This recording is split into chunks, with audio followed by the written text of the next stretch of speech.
Hey guys, let's kind of finish up photosynthesis notes. Woohoo!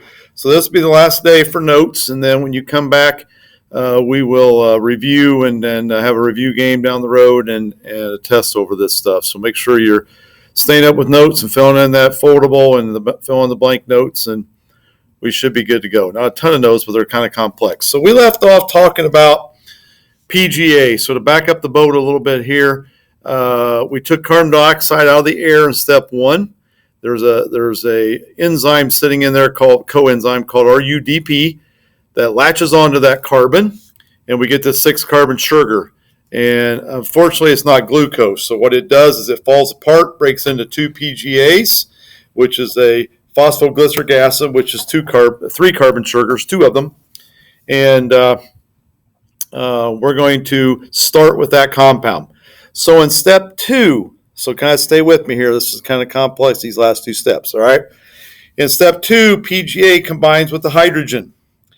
Now, this is a fun word. It forms a compound called PGAL, which is a short version of this big, long lettered word called phosphoglyceraldehyde. On the test, if you can spell that word, I will give you a bonus point. There you go. So PGAL is what forms. Now, remember, we have 2 PGAs, so we're going to make 2 of these PGALs. So 2 PGAs. Now, this is interesting. Here comes NADPH2. Remember it? It was what was produced in step 2 of the photo or on the light-dependent reaction. So it's going to come in here. It's going to combine with PGA, and it's going to form this compound called PGAL. All right.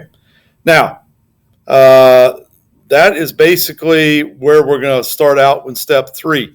What's nice is after we take that hydrogen,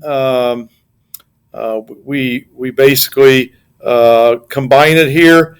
This is from the light dependent reaction step 2. This is step 1 from the Calvin cycle. So you can see how all of this has to come together and why we have to do these other steps first. So we have these compounds to enter in a reaction at this point, okay? So if you look at a diagram, so let's go back to this diagram, that's what's going on here. Here comes NADPH2. It's going to come down here. This is in the stroma, and we are going to form these PGAL molecules, okay? If we don't form NADPH2 first, then this step's dead in the water, and the plant's not going to do well, all right? Now, let's kind of sum all this up. So here's where everything comes together like a big puzzle, hopefully. So hopefully this will all make sense to you when we're finished. So here we go. So what happens to that PGAL in step 3? So this is the chemical compound. There's C3H6O3, and there's 2 of them. What's going to happen is ATP is going to come in here, and we're going to convert these PGALs into glucose, C6H12O6. Do the math. There's 2 of these. We put them together. So we're going to combine the 2 together.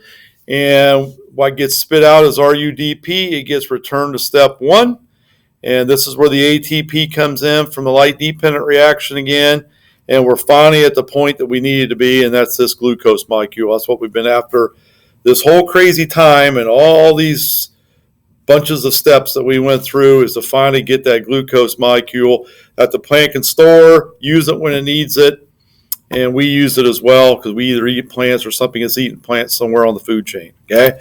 So that kind of wraps things up here. If you look at this diagram, that's what's going on down here. We get glucose spit out, CO2 comes in, water vapor gets released as a waste product in this process, and we finally get the glucose made that we've been after this whole time. Okay, so hopefully that makes sense. I know that's a lot of steps and they're kind of complex, and really, believe it or not, you may not think so, but I actually kind of oversimplified that a little bit to try to make sense to you.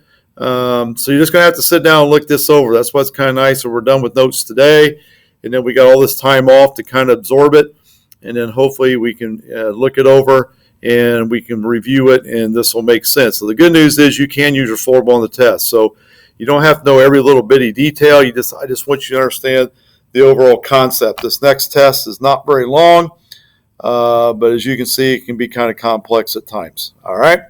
So hopefully that's going to make sense. Fill out that e-learning, that video review for me. That's going to be your assignment for today.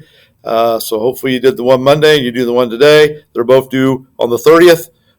So don't procrastinate. Get those done and hand them in. And we'll review this when you come back. All right. Hey, have a great day, and we'll see you later.